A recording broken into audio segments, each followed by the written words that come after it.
మీకు ఎప్పుడైనా అంత బాగా చదివానే అయినా కూడా ఈ క్వశ్చన్ ఎందుకు గుర్తు రావట్లేదు అని ఎగ్జామ్ లో టెన్షన్ పడ్డ సందర్భాలు ఉన్నాయా?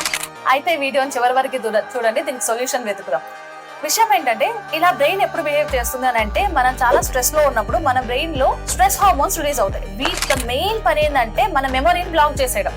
సో దాట్ ఇన్ఫర్మేషన్ రిట్రీవ్ చేసుకోవడానికి, ట్రాన్స్ఫర్ అవ్వడానికి అవకాశం ఉండదు. సో దాట్ బ్రెయిన్ కి ఈ నువ్వు చదివిన విషయాల్ని రీకాల్ తెచ్చుకోవడానికి చాలా కష్టం అవుతుంది. అప్పుడే మనం కంప్లీట్ గా బ్లాంక్ అయిపోయి ఆన్సర్ గుర్తురాదు. అంతేగాని నువ్వు చదవలేదనో నువ్వు మర్చిపోయావనో కాదు. సో ఇలాంటప్పుడు మనము దీన్ని రికవర్ అవ్వడానికి చాలా 3 మంచి టెక్నిక్స్ ఉన్నాయి. అదేంటంటే, ఫస్ట్ థింగ్, ఈ పానిక్ మోడ్ అనేది లేకపోతే ఈ బ్లాకేజ్ అనేది completely normal and temporary. So దీన్ని అవాయిడ్ చేయడానికి నువ్వు పెన్ను కింద పెట్టి ఒక 2-3 సార్లు long breath in and breath out చేయి. అండ్ సెకండ్ థింగ్, నువ్వు ఒక ఈ హార్డ్ క్వశ్చన్ కాకుండా, ఈ గుర్తురాని క్వశ్చన్ కాకుండా ద నెక్స్ట్ ఈజీ క్వశ్చన్ ఏదైనా ఉంటే దాన్ని రాసేయి. సో అప్పుడు ఏమవుతుందంటే, ఆన్సర్ మొత్తం రాసిన తర్వాత నీ బ్రెయిన్ మొత్తం సేఫ్ మోడ్కి వచ్చేస్తుంది అండ్ రిలాక్స్డ్ ఫీల్ అవుతుంది. అండ్ థర్డ్ థింగ్, నువ్వు క్వశ్చన్ చూసిన వెంటనే దాంట్లో ఉన్న మెయిన్ కీవర్డ్స్ ఏంటో పక్కన రాసేసావు అనుకో. సో ఎవ్రీ క్వశ్చన్ కి నువ్వు రీకాల్ చేసుకోవడం అవకాశం ఉండకుండా ఆ క్వశ్చన్ నుంచి నువ్వు ఆటోమేటిక్ గా ఆన్సర్ రాసేస్తావు.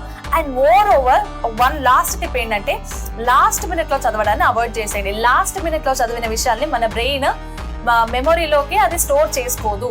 కాబట్టి ఫాలో దిస్ స్టెప్స్.